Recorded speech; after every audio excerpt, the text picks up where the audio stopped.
জীবন একটা অদ্ভুত যুদ্ধ। যত বড় হবেন তত বেশি করে এই সত্যতা টের পাবেন। আর এই যুদ্ধ এমনই একটা যুদ্ধ, এই যুদ্ধ না করার কোনো অপশান নেই। তো হ্যালো ভিউয়ার্স, আসসালামু আলাইকুম। আমি নীলা আপনাদের সবাইকে ওয়েলকাম করছি নতুন আর একটা ব্লগ ভিডিওতে।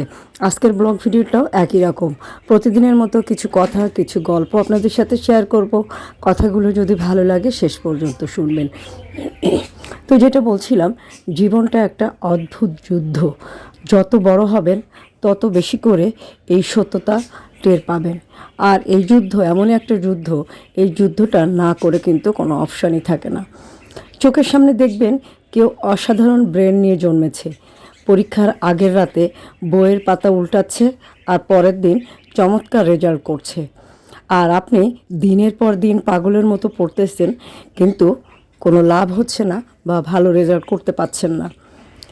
আবার এর মাঝে দেখবেন অর্থ প্রাচুর্যে ভরা পরিবারে কারো কারো জন্ম, কখনো তার কিছুরই অভাব নেই। আপনার মন খারাপ হবে, বাবার কাছে ফোন করে দশমবারের মতো সেমিস্টার ফি চাইতে গিয়ে পৃথিবীর উপর অভিমান হবে অনেক। কিন্তু ওই যে জীবনের যুদ্ধ তো একরকম নয়। পড়াশুনো করে আপনার চেয়ে খারাপ রেজাল্ট করে লাখ লাখ টাকার চাকরি করছে।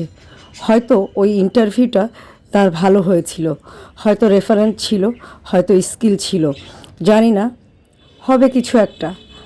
শতাব্দী কোটি টাকা ভ্যালুয়েশনের কোম্পানি হবে কারো কারো। ইউটিউবারের কোটি টাকা দেখে আপনার ক্যারিয়ার চয়েস নিয়ে প্রশ্ন জাগবে প্রতিদিন। কারো কাছে প্রতি বছরই প্রমোশন হবে, আবার কারো কারো নিউ ইয়র্কে পিএইচডি শেষ করে লাইভ ইভেন্ট হবে। ব্যবসায় লস খেয়ে লোন শোধ করতে না পেরে যাবজ্জীবন জেল খাটবে কেউ কেউ।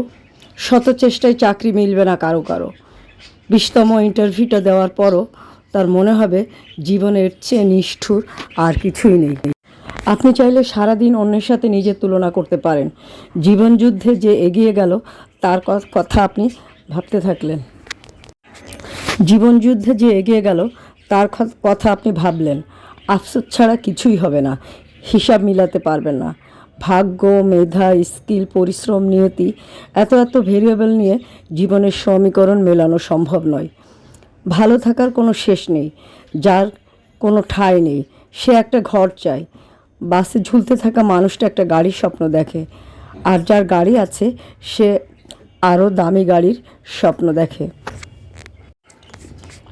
ভালো থাকা জীবনযুদ্ধটা এরকমই, একটা অসীম দৌড় প্রতিযোগিতা, যার কোনো ফিনিশিং লাইন নেই। শুধু ছুটতে থাকা প্রতিদিন, প্রতি মুহূর্ত, প্রতিক্ষণ। তাই প্রথমেই বলছিলাম, জীবনটা একটা অদ্ভুত যুদ্ধ। আপনি যত বড় হবেন তত এর সত্যতা টের পাবেন, তত এর বাস্তবতা আপনি বুঝতে পারবেন, এর নিষ্ঠুরতা বুঝতে পারবেন। আবার আপনি যে এই জীবন যুদ্ধটা এড়িয়ে যাবেন, এটার কোনো অপশানই নেই। এর গল্পটা এলোমেলো, এই এলোমেলো কথাগুলো ভিতরেও দেখবেন প্রতিটা কথারই একটা সারমর্ম আছে। আপনি অন্যকে নিয়ে, অন্যের জীবন নিয়ে কম্পেয়ার করবেন না। অন্যের গাড়ি, বাড়ি, অট্টালিকা, শারীরিক সুস্থতা যাই থাকুক, আপনি মনে মনে তার জন্য পারলে আপনার যদি পরিচিত হয় আরেকটু শুভকামনা করে নেবেন। আপনি খারাপ আছেন, কষ্ট পাচ্ছেন, দুঃখ পাচ্ছেন, হ্যাঁ, আপনার কষ্ট দুঃখ একটু অবশ্যই শেয়ার করতে হবে, তা না হলে মানুষ কিন্তু আরও বেশি অসুস্থ হয়ে যায়।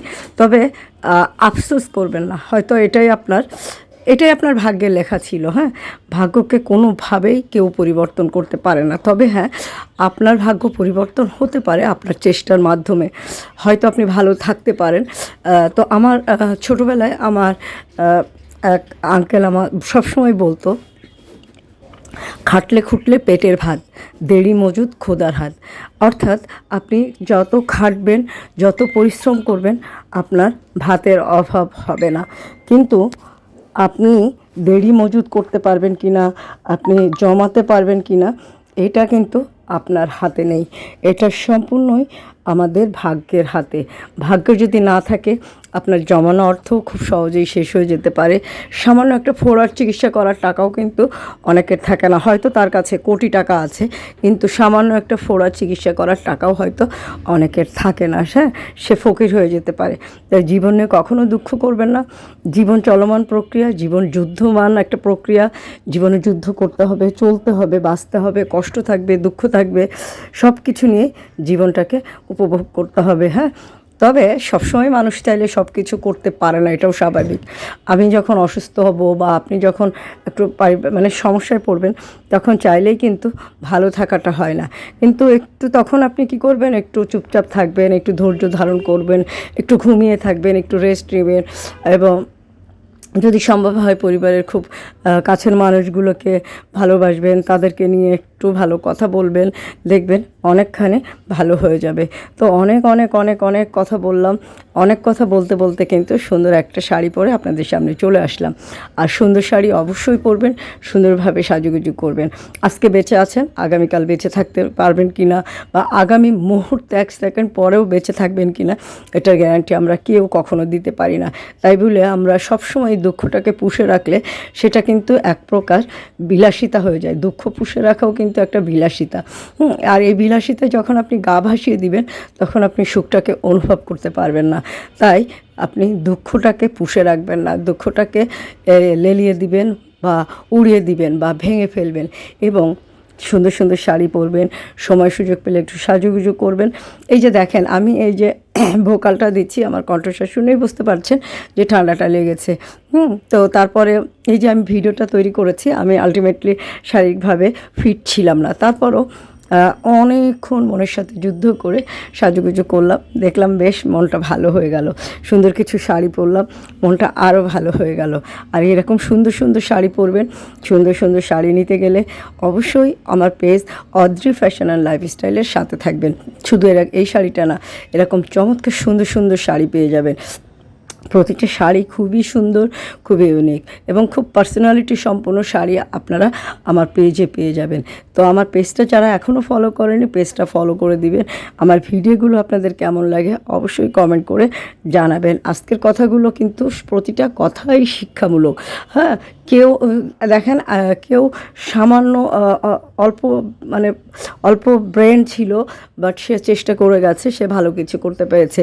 অনেক মেধাবী একদম ছোটোবেলা থেকেই প্রখর মেধাবী তারা হয়তো, কিছু মানুষ হয়তো অনেক উপরে উঠতে পেরেছে, কিছু মানুষ হয়তো মাঝপথে থেমে গেছে, কিছু মানুষ খুব কম পড়ালেখা বা কম কিছু করে কম কিছু করেও কোটি কোটি টাকার মালিক হয়েছে।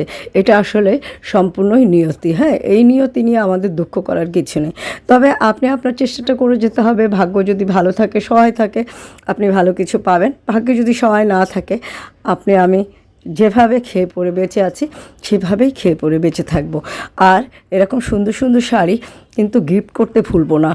যার মা, বোন, ভাবি, তারপরে যা আছে তারা কিন্তু, বোন আছে, বোনের ছেলে মেয়ে আছে, তারা এরকম সুন্দর মেয়ে আছে, সুন্দর শাড়ি গিফট করে দিতে পারে।